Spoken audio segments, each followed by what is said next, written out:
Prophet says, there is not a single servant that makes wudu before he sleeps. Yani he sleeps upon wudu. Except that Allah Azza wa Jal sends to him an angel that sleeps with him.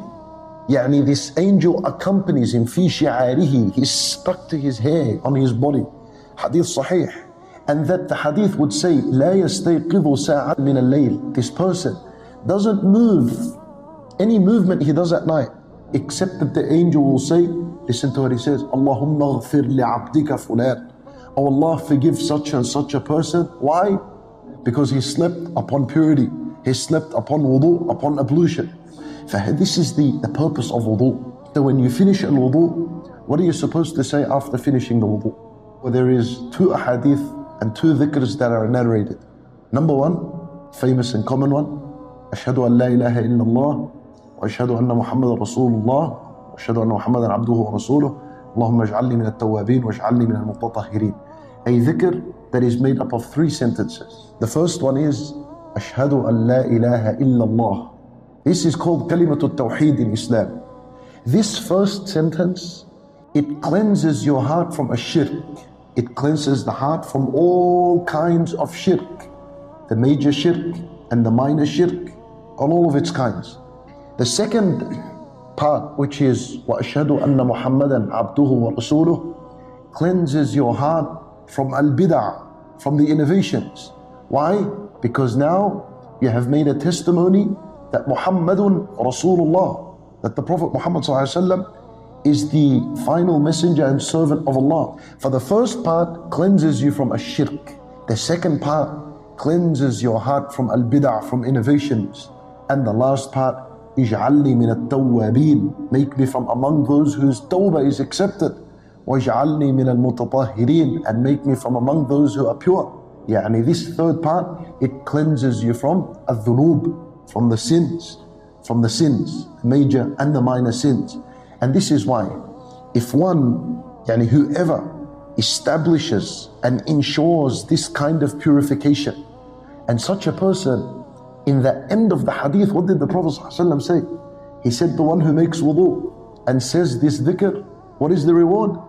The 8 doors of the paradise are open for him.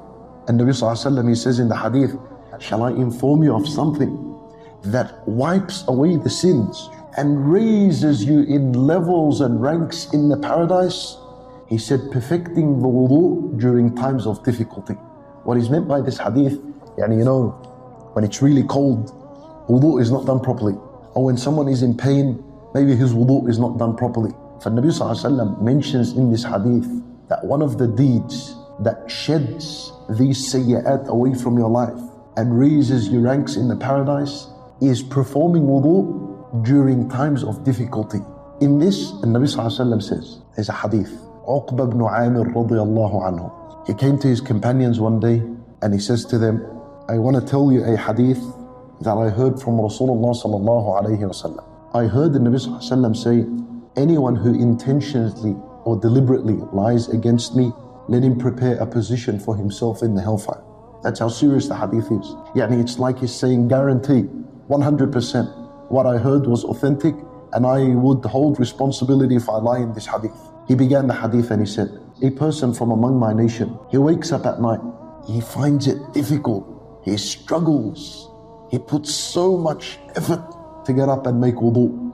وَعَلَيْهِ عُقَدْ, and upon him are knots. He's knotted down, he's tied down. When he washes his hands, a knot is untied. When he washes his face, another knot is untied. When he wipes his head, another knot is untied. When he washes his foot, another knot has been untied.